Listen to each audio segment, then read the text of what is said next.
Gentili amiche e cari amici, buongiorno da Andrea e da domenica 16 ottobre, che barba!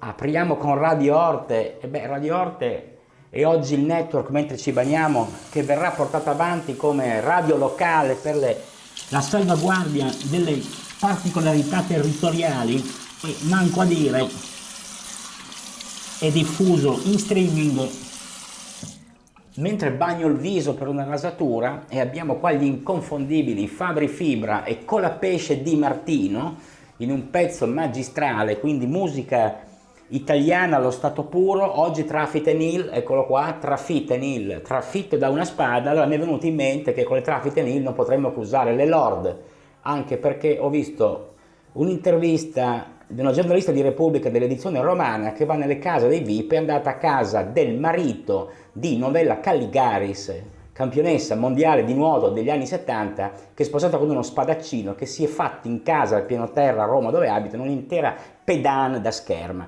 Quindi partendo da queste particolari come dire, riflessi del tutto italiani andiamo a Orte in provincia di Viterbo. Qua scriviamo Viterbo, la Tuscia, terra amatissima, voi sapete benissimo, e quindi è un borgo medievale che gode di un'uscita lungo l'autostrada 1 Roma-Firenze. È furbo lui perché l'italiano si muove in queste terre, cerca ancora la particolarità, le fettuccine ai porcini, quindi con un misto inglese, Marco Balocchi, Pesaro, Orte, Fabri Fibra, Colapesce e Di Martino, partiamo con la nostra rassegna della domenica e quindi andiamo, riprendendo in mano Marco Balocchi, a squizzare un po' di questo gel color verzolino.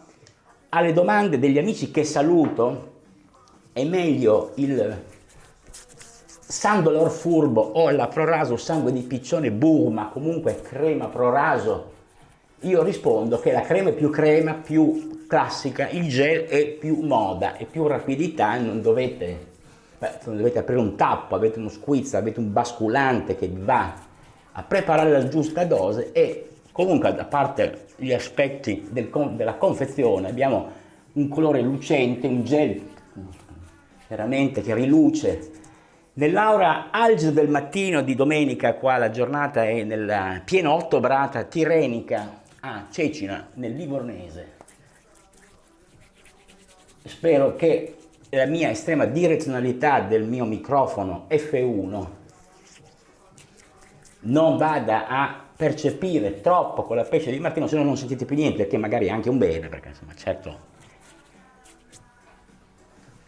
più niente che ci manca e allora sì, propaganda e propaganda, in una specie di shake per dare a Marco Balocchi la possibilità di esprimere al meglio la funzionalità pre-rasatura e ammorbidente di una barba fatta giovedì mattina in una torre medievale nel centro di Vitorchiano, sempre nella zona dove mi sono fermato a dormire durante un viaggio di lavoro, una torre medievale meravigliosa, 4 piani con terrazza sul centro storico. Voi sapete che a Vitorchiano ha girato Monicelli, il grande regista scomparso, l'Armata Brancaleone, con un immenso Gassman. Ma andiamo avanti, bando alle ciance, il pennello, un Yaki Brush, gentile omaggio dell'amico Vincenzo Pitrelli, che saluto da Rotondella. Lui è un'anforazza, come vedete, ha i lombi ampi come quelli di una matrona romana e un bicolore nero, sintetico e grigio per preparare la rasatura. Io non so, salutando Alessandro, salutando Lorenzo, Mirko Falà, Oddus Odditi, Matteo Preda, Fulvio, Davide, Fabrizio, tutta la cricca che ci segue. Mi dimentico sempre qualcuno, ma come si usa questa? Questo è by appointment to Her Majesty the Queen, passata a miglior vita. Speriamo che l'appointment rimanga alla Trafitenil, perché sapete che l'appointment è personale del proprietario dell'azienda che produce, questo è il number 10, quindi io me lo metto in faccia direttamente. Nel caso di decesso della sovrana, che sapete regnava dal 54, potrebbe anche cambiare la musica, quindi potrebbero la Trafitenil togliere l'appointment Buckingham Palace e Carlo III, che come sapete ha come primo atto diplomatico creato un incidente diplomatico col premier indiano Modi, perché voleva usare il famoso Koh-i-Noor, un brillante da non so quanti milioni di sterline, che Modi, perché qua ci si indigna tutti, abbiamo gli indignatos, abbiamo gli indignados, che sono questa alla destra che nacquero a Madrid nel 2011 in Spagna, ma ne parleremo dopo, come magari Re Carlo ha usato questo Koh-i-Noor e, come abbiamo detto, il premier indiano ha subito, immediatamente, andiamo a pulire la mano dentro il nostro pennello Yaqi Professional Brush, visto un segnale di continuità del potere coloniale britannico, e questo non fa piacere agli indiani che oggi fanno la barba agli inglesi, nel vero senso della parola. Una volta gli inglesi andavano lì a spadroneggiare, si ritenevano a casa loro, e invece adesso l'Inghilterra, che si trova sotto Liz Truss, scusate, non Strass, le Strass sono i brillantini. Tanto bagniamo, io credo che sia molto necessario inumidire, perché sento una certa secchezza tra i profumi prettamente inglesi meravigliosi, e va un saluto, metto una parentesi into brackets, al cugino Renato, che è stato ricoverato per accertamenti in un ospedale inglese, sta bene, quindi lo saluto e oggi lo invito ad avere un po' più di attenzione all'alimentazione, come a tutti. In ogni caso è tutto un tripudio di funghi, si parla solo di funghi, qua c'è gente che venderebbe la madre per un piatto di porcini fritti, venduti a 20 euro bagno, perché sempre questo pennello sintetico necessita di tanta acqua. Ora andiamo anche a disquisire, qua Alex di sicuro interverrà, e lo ringrazio per tutti i suoi preziosi consigli. I pennelli sintetici assorbono più acqua, richiedono più acqua. Cosa fanno? Bene, questo si può tenere anche come il manico di una zappa, vista la dimensione. Non è un chubby, ahimè, Simpson, che mi piacerebbe comprarmi, ma insomma sono pezzi molto costosi. Ma voi sapete che io sono un cantore della austerità, appunto per questo, insomma, andando a instradarci su un periodo che sarà necessariamente difficile, non mi darà problemi il vivere di poco. Importante avere le giuste latitudini, la giusta e qua sta cantando Tavares, cantanti degli anni 70, voi sapete, ha fatto un pezzo miracoloso, mirabile, mirabolante nella febbre del sabato sera. Benissimo, mentre prepariamo la rasatura, io oggi vi annuncio che ho messo da parte, a parte questi 3 estratti dalla Repubblica, edizione di Torino, edizione di Nazionale, che è l'edizione questa è la stampa, scusate, dove abbiamo appunto 3 personaggi conosciuti che se lo sono presa a male per alcune frasi dette su di loro, per certi atteggiamenti che loro non hanno ritenuto consoni, ma insomma leggerò qualcosa anche dal foglio, come sempre, edizione weekend, quindi non voglio rubare troppo tempo.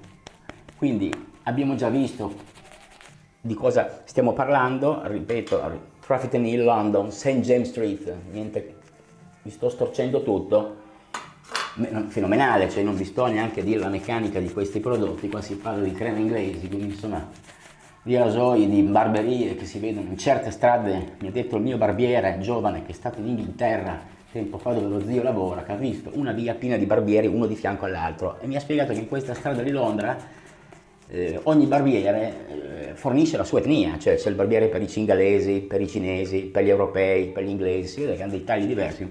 Questo è bellissimo per la cultura della rasatura, mentre noi andiamo in Italia dal parrucchiere Vito, per carità, bravissimo, qualunque, grandi barbieri Vito in tutta Italia. Ne ho visto uno a Baschi in provincia di Terni l'altro giorno con la tenda frange, però insomma radano tutti perché siamo democratici noi, no? Non abbiamo il barbiere né classista né legato alle appartenenze territoriali, cosa che ha fatto incazzare, partiamo con gli indignatos italiani, Paola Egonu, campionessa di pallavolo della nazionale. Lascia la nazionale, mi hanno chiesto perché sono italiana, questa è stata la mia ultima partita. Quindi, cara Paola Egonu, qua sei peggio della Boldrini, un saluto riverente, dopo essere stata rieletta col PD al Parlamento, ma insomma, dopo le parole dette su Lorenzo Fontana, che a me piaccia o non piaccia, il Presidente della Camera, la terza carica dello Stato, che sia considerato il peggio supremazista, nazista, ultra bianco, famiglia cattolica, cioè del tutto normale in Italia, quindi la Boldrini ha avuto modo chiaramente di stigmatizzare l'elezione di praticamente un neonazista, tipo i ragazzi venuti dal Brasile, queste robe qui. Paola Egonu non vuole più giocare in nazionale di pallavolo perché gli hanno chiesto perché è italiana. Quindi questo è puerile, quindi Paola Egonu bocciata, indignata e bocciata. Passo indietro mentre finiamo, chi erano gli indignados? È stato un movimento molto partecipato. Questa è la Puerta del Sol, la via del centro di Madrid, dove contro il secondo governo Zapatero nel 2011, nella coda della lunga crisi del debito, insomma, problemi che sembravano impressionanti, che rispetto a quello di oggi fanno probabilmente ridere, insomma, scesero in piazza contro il governo. Quindi c'è un concetto molto diverso, questi erano una moltitudine, migliaia di persone, centinaia di migliaia di persone, qua sono singole schegge impazzite, di cui so, Paolo Egoni uno, ma poi procederemo. Intanto facciamo la rasatura. Beh, fantastica questo montaggio, mi è venuto bene, bene perché grande la crema, ottimo il pennello, ottima la coppietta sintetico Traffic and Hill.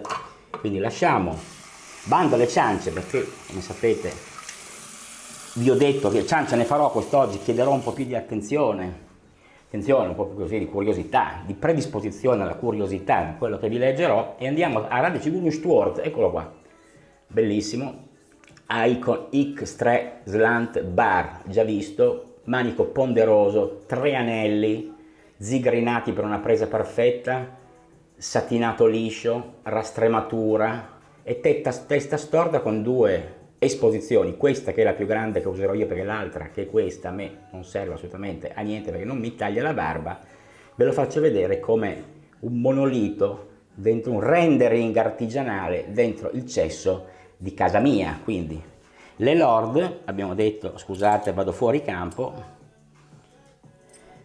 sono delle lame già provate. Prendiamo la bustina, è l'ultima, non mi riesce a uscire, sarà mica anche la cola dentro l'ultima perché è finta e solo ad uso promozionale. Ecco qua, c'era anche un po' della cola lì, questi sono fatti made in Egypt, eccolo qua, l'Egitto prima delle sabbie, credo fosse il primo album di Franco Battiato, e andiamo a aprire per la gioia di Matteo, indagando, sentiamo, mi metto vicino al microfono, un punto di cola, è chiuso solo in un angolo e uno dietro, li vediamo qua, leggermente un piccolo ingiallimento dell'ornament che viene a chiudere la bustina delle Lord, che è imballata chiaramente così. Queste sono le serigrafie Super Chrome, e andiamo a posizionare su questo evidentemente imbarcato dalla nascita porta lametta, ferma lama a chiudere, una discreta vite con un'esposizione normale, con almeno 10 giri, anzi 12 o 15 per una chiusura perfetta, così andiamo a raderci. E buona rasatura, aprendo e poi lo vedete meglio, questo è il lato chiuso e questo è il lato aperto. Poi magari ribalteremo per usare entrambi i lati della nostra double edge. Non parlerò, grazie Alex che mi ha consigliato di non parlare mai quando ci si rade. Il becco, detto anche zona baffi. Lasciamo cantare, faccio le righe, un po' di inclinazione qua è richiesto, i famosi colpi di rastrello che a me capitano regolarmente, come sapete col Fatip, qua un po' meno evidente. Bene, cerchiamo di non sbilanciare le basette. Christian alla barberia La Nazionale Stile di San Pietro in Palazzi, quindi Cecina, mi ha sistemato martedì. Andare dal barbiere il martedì è sempre una sfida perché sono il giorno dopo la vacanza del lunedì, sacro lunedì dei barbieri, quindi in ogni caso l'atmosfera è sempre buona presso i ragazzi della barberia, non per fare pubblicità ma se la meritano. Un caro saluto a David che stimola questa squadra di giovani, lasciandoli esprimere da un punto di vista dell'artigianato manuale. Zona Baffi, qua sono incappati nell'ennesimo rapper trapper, io abbiate pazienza mi assento, si chiama Frank High Energy, non è proprio nessuno, è stato anche, è un grande interprete della società, ha scritto anche un libro che non ho letto, che me ne guarderò bene da leggere, ho in cantiere altre cose, adesso recupererò come usato per risparmiare un po' sul prezzo di copertina. Tanto andiamo a bagnare per il secondo passaggio.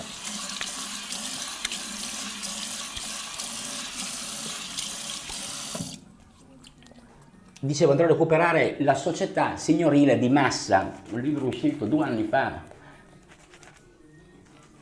per l'editore Ponte alle Grazie, se non mi ricordo male, scritto da Luca Ricolfi, sociologo, giornalista anche sulla Stampa, bravo interprete, dove spiega praticamente come mai oggi nessuno lavora e tutti fanno una vita da persone con grandi disponibilità economiche. Come mai? Perché si chiede?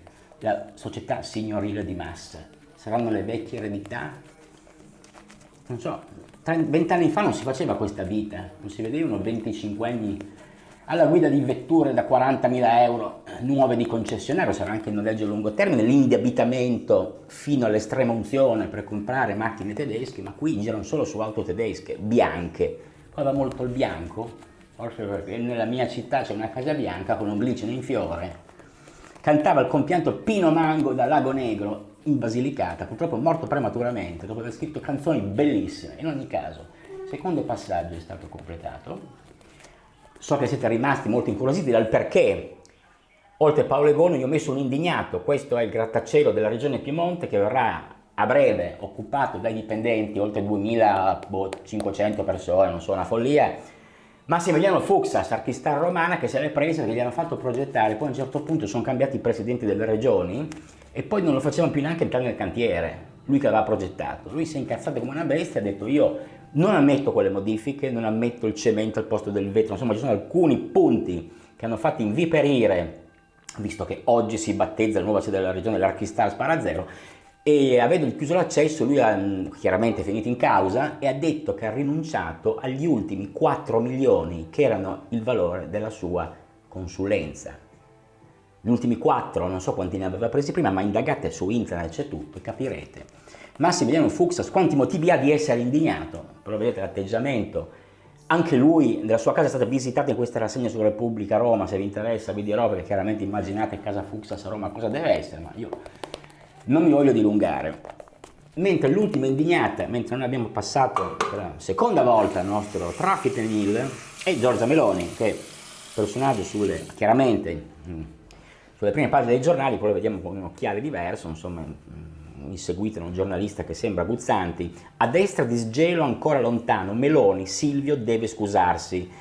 La Lega di Fratelli d'Italia non cede sul guardasigilli, in ordine verso la giustizia, ma al di là delle fregnacce personali, dell'indignazione, lì c'è chiaramente Casellati che voleva una delle due che Forza Italia ha votato per le elezioni di Ignazio La Russa, facciamo il contropelo.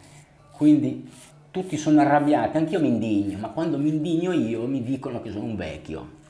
Non mi indigno, ma per cose più piccole, perché buttano la spazzatura fuori dai bidoni, perché abbandonano ferri da stiro, ciabatte, mobili, vecchie bici di fianco ai cassonetti, anziché chiamare i rifiuti ingombranti, andare in discarica. Ecco, sono considerato un vecchio cialtrone, disturbatore. Io però farei una cosa, nel frattempo cambierei e girerei, ribalterei la lama, cosa che fanno tanti sparagnini, che lo fanno anche sui dabolleggi normali, non solo, Stuart, per usare 2 volte le lame. Io non farò mai una cosa del genere, neanche sotto tortura. Come ho sempre detto, finché avrò 2 centesimi per comprarmi una lama, io la cambierò tutte le volte.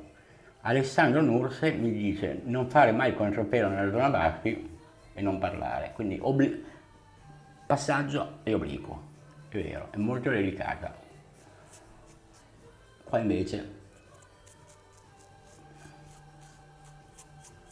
un contrappelo va fatto. Io mi sono dato 40 minuti massimo, che raramente riesco a rispettare, e avendone già spesi ben 19,12, è meglio che non mi attardi. I miei piccoli passaggi nervosi fanno impazzire certi rasatori che mi dicono: stai tranquillo. In ogni caso qui una piccola, un mini danno l'ho fatto.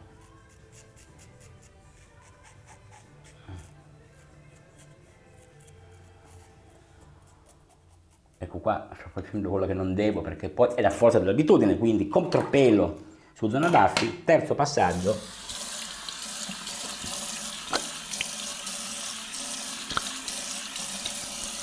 Andiamo a bagnare.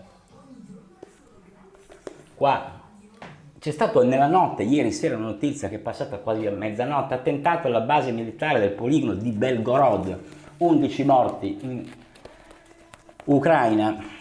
Ma io non so, adesso non se ne è più parlato, stamattina i giornali non lo riportano, cioè non si capisce, andate a indagare, perché insomma Qua comincia la rappresaglia, oltre che al prezzo del gas, chiaramente ancora le vicende legate alla distruzione da parte del ponte. Questo è un attentato, non è un bombardamento, attenzione, quindi andate a indagare, è una cosa ben diversa. Quando col manicazzo del, non so, Yaki Brush number 30 c'è una sorta di numerazione, quindi qualcuno magari mi saprà dare anche un repertorio, capire sarà una misura, sarà un diametro, sarà un'altezza da 30 cm, questo non mi pare, ma in ogni caso semplicemente una numerazione commerciale dai cataloghi Yaki che ignoranza mia non so neanche dove vengano prodotti, quindi indaghiamo questa serie professional. Bene, terzo passaggio, andiamo a chiudere non parlando qui degli indignati, ma che dire, oltre i nomi dei nuovi presidenti abbiamo anche della cronaca nera che leggeremo dopo. Vi faccio vedere, giusto per gradire, come si dice, questo è il Messaggero di Roma, vecchio perché è il Messaggero di giovedì, perché ho comprato mentre mi trovavo in zona, qua il Messaggero purtroppo non si trova, e a parte l'unico pezzo di quello che è considerato un giornalista un po' di qualità, che è Mario Aiello sul ritorno di Silvio al Senato senza cravatta e senza fede, ma questa è storia di mercoledì, il giorno della votazione del Presidente del Senato, Uniti per il Lazio, Zingaretti molla la regione per incompatibilità ed è stato eletto nel PD, volevo dirvelo, non è che è rimasto a piedi. E in mezzo a queste facezie qua abbiamo individuato tra la cronaca la vergognosa vicenda del Tribunale dell'Aquila che ha stabilito, eccolo qua, sotto shock, presa dal Messaggero questa notizia ha più valore, perché il Messaggero è un giornale che copre chiaramente Roma e Lazio, qua siamo nell'Abruzzo, ma su un'autostrada che da Roma porta all'Adriatico attraverso l'Aquila e Pescara, quindi è molto letto, e c'è questa strana personaggio, Monica Croci, che è il giudice civile del Tribunale dell'Aquila, che ha detto praticamente che i 23 morti che sono rimasti sotto le macerie, quindi 27 persone, saranno risarciti col 30% in meno perché avrebbero dovuto, dopo la prima scossa, anziché stare a dormire, uscire di casa e andare in strada. Questa è una cosa vergognosa, succederà al finimondo, perché voi vi rendete conto la giustizia in Italia in che mani è, e allora noi andiamo a fare l'obliquo sempre in fase aperta, forse usando la parte sbagliata, esattamente, e via. C'è bisogno di una vera riforma e vedremo questo governo che sta zoppicando nella sua costruzione, se riuscirà a porre fine a questi sconci, queste sconcezze nei confronti di gente che ha perso tutto, persone, parenti, case, 30% in meno, si fanno gli sconti. La prossima volta dormite vestiti, perché se dormite in pigiama poi non vi danno più niente, se succede qualcosa siete pronti a scappare. Follia, bene. Qua la rasatura è pressoché terminata. Qua abbiamo Deodato, che non è il Deodato quello che si appendeva allo specchietto della Ritmo nel 1988, ma è un cantante valdostano, la sapevate? Questa è la sua Rumore, molto bella. Lasciamolo cantare mentre mi sono inflitto un piccolo danno. Bene, ho capito che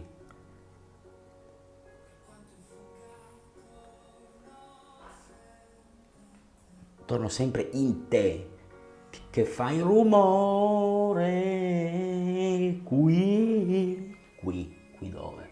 Mi sembra di essere Totti.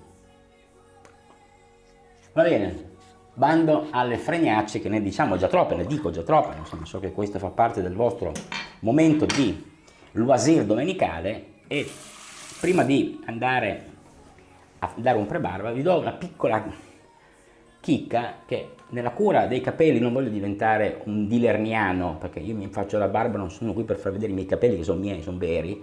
Ho comprato questa Black Wax, che è una cera nera come il bitume, come il catrame, ve la faccio vedere, per tenermi insieme, vedete l'aspetto, è una pece, no?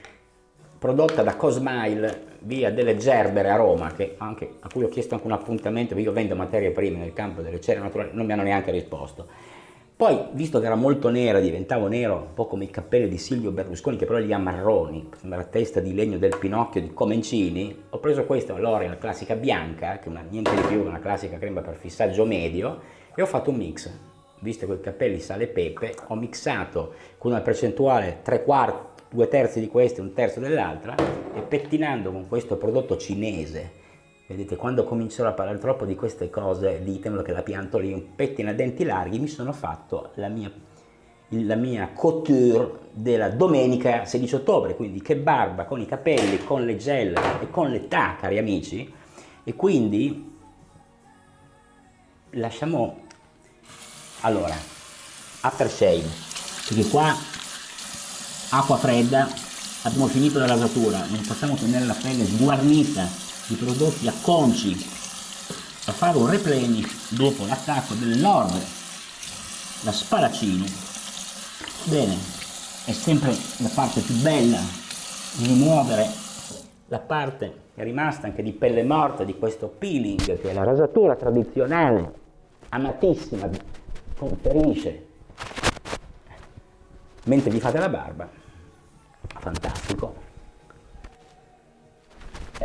Allora, bene, quindi mentre lasciamo che che evapori ragionevolmente in fretta, speriamo. Io vado al foglio sempre lui, foglio edizione weekend, come vedete. Qua vi lascio il pezzo di Giuliano Ferrara, balle da smontare sull'antifascismo. Bene invece la Ronzulli del CAB, si è parlato molto dell'ex infermiere del Galeazzi, se non mi ricordo male, che fa la nuova badante di Berlusconi. Quindi l'idea che Berlusconi sia prigioniero di una badante è vecchia di 20 anni ed è sua. Qua si parla del caso, voi sapete, della querelle, dove a tutti i costi voleva dare addirittura al Ministero della Sanità Ronzulli, avendo fatto l'infermiera, cosa gli vuole dare il Ministero delle Infrastrutture? Ma no, diamogli direttamente la sanità, vista l'esperienza e la competenza. E va a riprendere il nostro Salvatore Merlo del Foglio dalla Ronzulli, ecco, riprende, dice che in pratica lei risponde al telefono e a volte non glielo passa. Voi sapete cosa è successo a Draghi quando in piena crisi aveva chiamato Villagrande, ha risposto la Ronzulli e non gli ha passato Berlusconi, ma dice Berlusconi è molto furbo, l'ha sempre fatto anche con la Rossi, che era la sua precedente badante assistente, quella che ha aperto il piano terra di Palazzo Grazioli, dove non abita più Berlusconi, un suo ufficio, ma lasciamo perdere. Dice, d'altra parte, chi di noi non vorrebbe poter dare la colpa a un altro per le telefonate perse, per le chiamate rimaste senza risposta? Dice, fa filtro, no? Io non c'ero, non ho risposto, non sapevo, è colpa sua. Quando Mario Draghi ha chiamato Arcore, scusate, Arcore non era Villagrande, nei giorni disperati in cui il governo stava per cadere, non è riuscito a parlare con il Cavaliere. Questo lo sanno in molti. Ebbene, il sultano ha dato la colpa a Licia Ronzulli. Ed ecco la leggenda. La Ronzulli non gliel'ha passato perché voleva evitare che Berlusconi cambiasse idea. Questo chiaramente voleva proprio far cadere Draghi. In realtà nessuno può immaginare che la Ronzulli abbia questo genere di dotazione di intelligenza politica, no? E autonomia per fare una cosa del genere. Tuttavia dice alla fine la pitonessa Danielona Santanchè, che ha battuto, se non ricordo male, sì, il poi ripescato Cottarelli. Guardi, non esiste niente, dice Danielona, non ci sono né rinni né badanti, è tutto Berlusconi, c'è solo Berlusconi, e se mi devi incazzare con qualcuno io mi incazzo con lui, diceva Daniela Santanchè 10 anni fa. E le badanti, gli chiede Salvatore Merlo, recitano la parte che Berlusconi le assegna. Siamo tutti tasti di un pianoforte suonato da lui, e non è certo al pianoforte che si possono attribuire le colpe del pianista. Quindi Danielona fa di nuovo un messaggio di fedeltà, visto che ha di nuovo garantito un posto, non lui perché lei è candidata in Fratelli d'Italia, lo sapete, ma molto amica di Silvio. E dall'interno aspettiamo, vi faccio rapidamente prima dell'after prendendo questa immagine a pagina 3 per la penna di Michele Masneri, che voi sapete è uno dei miei preferiti al Foglio. Questo è Woody Allen sul lettino dello psicanalista nel 71 in Dittatore nello Stato libero di Bananas. Poi si parla dell'infelicità dei liberal, che i liberal sono i liberali alla calente, i progressisti, non i liberali come Andrea Reale, un po' del centro-destra degli anni della Prima Repubblica, ok? Quindi l'American Family, dice Masneri, riprende, l'American Family Survey 2022, diciamo un rapporto realizzato su 3.000 cittadini che mostra che gli elettori di sinistra vivono più depressi di quelli di destra. Perché? I conservatori, dicono due psicologi che sono John Jost e Jean Napier, sono felici perché accettano le cose come sono. I liberal ovviamente no, cercano anzi di cambiare le cose e non sono contenti finché anche l'ultima diseguaglianza non è messa a posto e dunque sono destinati a una vita di tormenti. Poi in Italia, qua fa il focus sull'Italia, non ci sono studi sistematici ancora, anche se non sarebbe difficile misurare la frustrazione dell'elettore medio magari nel collegio senatoriale Roma 1. Il liberal medio, dopo aver passato un anno a sostenere il governo Draghi, dopo aver indossato le mascherine fin dal primo giorno 1, dopo essersi plurivaccinato, invece che rilassarsi in vacanza, ha passato l'estate caldissima e lunghissima a logorarsi sotto l'ombrellone in dibattiti in famiglia, tra amici o anche solo in monologhi interiori, tra il PD ed il terzo polo. Si è sentito così dare del renziano e anche un po' del fascio e aveva finalmente trovato una piccola quadratura esistenziale votando alla Camera PD e al Senato Calenda o viceversa e pensando che il paese lo seguisse in questa strategia sopraffina e alla fine si è ritrovato eletto nessuno di questi due candidati gloriosi, bensì tale Lavinia Mennunni, una specie di finta bionda nell'accezione vanziniana del termine, anti-abortista e pro-life di Roma Nord. Quindi questo è quello che vive un uomo libero di centro-sinistra nel mercato elettorale italiano e in generale, continua Masneri, chi è di sinistra tende a sentirsi in colpa per tutto, anche per qualcosa che non si è mai fatto.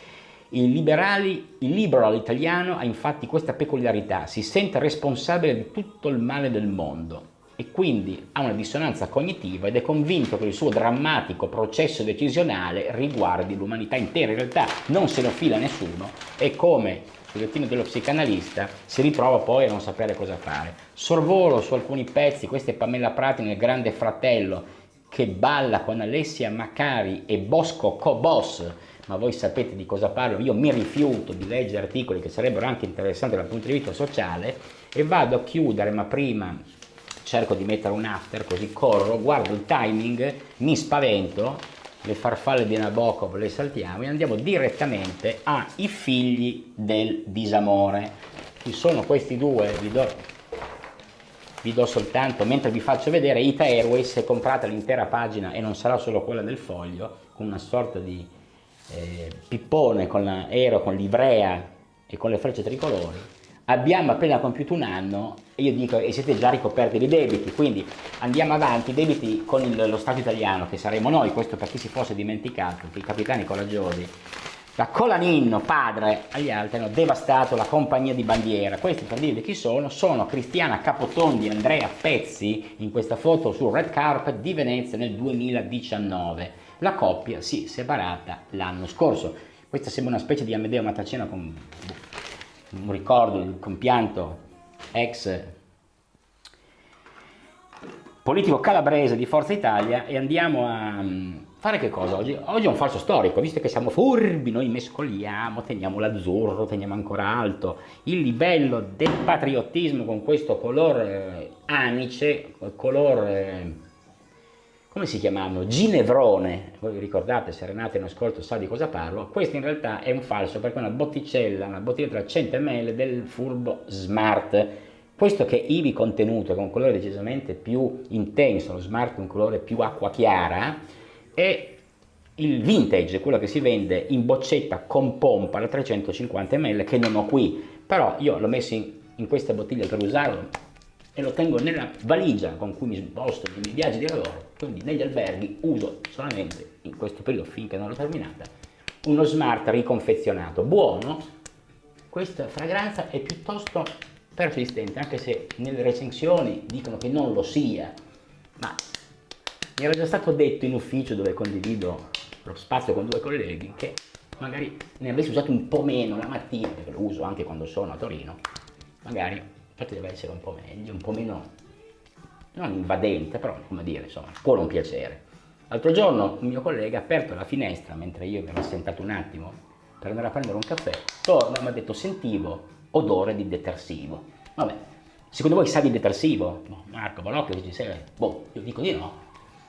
Un po' di irritazione data dai colpi dell'Econ X3, secondo me sono stati abbondantemente cauterizzati dalla ferma chimica di questo furbo, ripeto, vintage che va sempre di gran moda, insomma. Andiamo avanti, col foglio abbiamo dato un assaggio perché Oggi il Foglio si dedica per la penna di Ginevra Leganza. Ricapitolando, sappiamo che lui, Andrea Pezzi, e lei, Cristiana Capotondi, stanno insieme da 15 anni. La storia si chiude, ma la porta resta generosamente aperta. Se lei si scopre fecondata da un altro e lui l'accompagna nella gestazione di un figlio che non è suo, un altruismo spirituale pazzesco, quindi ha avuto un figlio da un altro, no? Lei gliel'ha anche detto e lui non l'ha mollata, ma la sta accompagnando. Un santo, si chiede la nostra Eleganza, un San Giuseppe moderno? Andrea Pezzi dà prova di civiltà moderna? Andrea Pezzi, scusate, scrive nei giornali lontano com'è dal tossico patriarcato che gli imporrebbe di sedurre e abbandonare, ma soprattutto prova il sentimento superiore di chi sa amare, oltre il possesso, anche quello che non è suo. Quindi è una figura che ha sicuramente una stoffa spirituale, come per l'appunto viene indicato nel sottotitolo.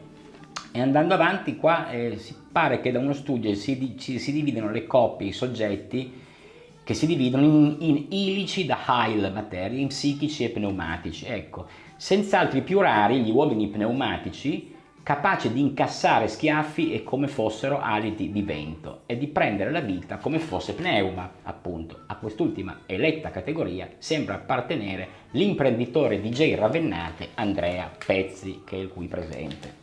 Poi si parla di altri casi di coppie, di liti, di eredità, di passaggi di proprietà, e parliamo chiaramente del pupone, della sua bionda Hilary, talmente legata agli aspetti materiali dell'esistenza da aver chiamato la figlia Chanel. Procedendo, e si parla sempre di proprietà, dalle ville dell'Euro a Hollywood, passando per i castelli in Provenza, tutto il mondo è un paesone denso di malamore. Focalizzate ora l'attenzione e attivate l'immaginazione sullo Chateau Miraval e il castello conteso dalla più bella coppia scoppiata negli ultimi anni, acquistato nel 2011 da Brad Pitt e Angelina Jolie. Lo pagarono 55 milioni di dollari per 35 camere, piscine, palestre e una sala di incisione a suo tempo usata da Pink Floyd, Cranberries e Sting, quando il castello apparteneva al pianista jazz Jacques Lussier. C'è un pianista, si compra un castello di qua di là, deve essere ben bravo, mai sentito. Conoscete Jacques Lussier? Io non l'avevo mai sentito, forse sono fermo ancora Stefano Bollani a questo programma dei gatti, no, com'è? La casa dei matti, via dei matti numero 0, andiamo avanti. Altri casi, di solito più modesti ma pur sempre di ilico spirito, decidono di non lasciarsi mai. E non per amore, ma per affetto, paradosso del disamore. Non tutti hanno voglia di impoverirsi ed è per questo che in tanti, come già diceva Leo Longanesi, vissero per sempre felici e scontenti perché costava meno. Andando oltre, altre coppie vengono citate nell'articolo, quindi nelle ultime settimane si è assistito a un Morgan rinsavito e al ritorno dell'argento che più ci piace. Dopo la gemme bonda a fase Me Too, Asia torna finalmente Dark Lady. Asia torna finalmente mantide e finalmente stronza. Nel 2018, si parla poi di una delle ultime relazioni, si legge da una biografia scritta da Charles Leosin, Anthony Bourdain, suo compagno, attanagliato dall'alcolismo, si suicidia. Pochi minuti prima, secondo la ricostruzione del biografo, riceve un simpatico messaggino: smettila di rompermi le palle. E Asia, la sempiterna bitch, cultrice di lussuria e poliamore, accusata oggi di aver causato il gesto disperato dell'amante. Per comprendere, per finire questo articolo, che va letto se avete voglia dopo pranzo o anche prima e dopo l'aperitivo, così siete già ben carburati, ecco, bevete qualcosa di moderatamente alcolico, si dice che al di là della sociologia da bazar e al di là degli osservatori che misurano in ogni maschio la temperatura patriarcale, c'è un canone più antico come il paese di Orte, forse anche di più, una formula che dall'Egitto del secondo secolo ci dice che in certi maschi si nascondono semi di vivo spirito, perché a sdolcinarsi sono bravi tutti, ma è nell'eleganza dell'addio che si misura l'uomo. E la donna che ha scritto termina l'ultima riga: beata chi questi maschi incontra, non meno fortunata chi dice loro addio. E qua sono punti di vista. Bene, dopo queste letture io direi che siamo arrivati alla fine. Mi urge leggervi quest'ultimo pezzo estratto sempre dal Messaggero di giovedì della cronaca di Roma, che roba da non credere, diciamo dagli indignati per motivi più o meno plausibili. Qua abbiamo successo a Castel Gandolfo e Castelli Romani, spero che il medio widescreen vi faccia leggere. Incubo a Castel Gandolfo, sequestrato e torturato perché non paga l'affitto, succede anche questo. Il 38enne si è viziato da una banda guidata dal padrone di casa, gli doveva 2000 euro, ma state a sentire. Modalità efferate, il raid insomma ricorda quello dell'Alex e i suoi fidati droghi, descritto da Stanley Kubrick nella pellicola Cult degli anni 70, botte e violenza solo per il gusto di far del male. Solo che questa volta la spedizione punitiva era reale e ordinata da Gianluca Borri, 50 anni, il conduttore dell'appartamento, che voleva indietro i suoi soldi, insieme con 4 amici, i 2 di zona e altri 2 soldati al Corviale. Poi immaginate, ricordate quel mostro capace di 1000 appartamenti, su una collina alla periferia sud di Roma, un bel ambientino. Tutti hanno precedenti per stupefacenti e violenze contro la persona. Dal pestaggio volevano ricavare denaro per la coca e l'affitto era solamente un pretesto. Ti tagliamo le dita, quindi va avanti la cronaca. Questo è un blitz avvenuto domenica pomeriggio, quindi il 9 di ottobre. E domenico, appunto, Massimo Sampieri, 50 anni, di Corviale, e Gianluca di Cecchina, a bordo della Dacia di quest'ultimo, piombano a casa dell'operaio, lo riempiono di schiaffi e pugni, lo coricano e lo portano nella villetta di Alessandro Santoro, 56 anni, che lo attendeva insieme con il 66enne Ettore Pagnoni, e Borro, sopraggiunto in scooter. Da quel momento l'uomo in loro balia, gli tolgono i soldi, telefono e bancomat, lo aggrediscono col bastone della tenda che si spezza in più punti con la lama del macete, lo feriscono alla gamba sinistra. Nell'escalation si rischia la mattanza. Ora non vado oltre perché abbiamo ben oltre abusato del vostro tempo per questa cronaca allucinante di follia in cui quel Covid non c'entra, questa è droga, questa è la società completamente fuori dal modo, quindi pagate l'affitto puntuale, magari fate un bonifico automatico e continuate, così evitate di incappare con dei conduttori, quindi padroni di casa, con questo carattere non proprio meraviglioso. Per chiudere con un po' di prosaica immagine, riprendo, li avevo lasciati orfani da Electra Editrice, questo catalogo del 73 di foto di Gianni Berengo Gardin dentro le case. Sapete, ha girato nelle case di mezza Italia, sul fondo avevamo l'elenco delle case visitate, io ne ho isolata una che non ha niente di altisonante, ma è la foto di una casa in Umbria, perché in Umbria si trovano dei paesi sul confine laziale meravigliosi. Questo non è stabilito in quale paese sia, ma rappresenta una signora dell'epoca con i quadri dei suoi morti appesi ai muri, questo inclinato col cordino dietro per tenerlo inclinato, un crocifisso da 3 kg in legno, sicuramente dono di qualche fedele, un Gesù Cristo col cuore, le prime trapunte degli anni 70, un copriletto arabescato, un letto in ferro battuto. Quest'altra casa invece è stata fotografata nelle Marche, se non ricordo male, pregevole pavimento originali, soffitti lavorati e mobili pesanti degli anni 50, pezzi di tappezzeria, cavi con interruttori in cotone. Queste sono le meraviglie e gli scatti che Gianni Berengo Gardin ci ha regalato nella sua vita di fotografo ancora vivente, oltre a parte avere quasi 90 anni, e salutiamo con grande affetto d'artista. Io vi saluto con lui, vi auguro una buona giornata da Andrea e da Domenica. Che barba! Ciao!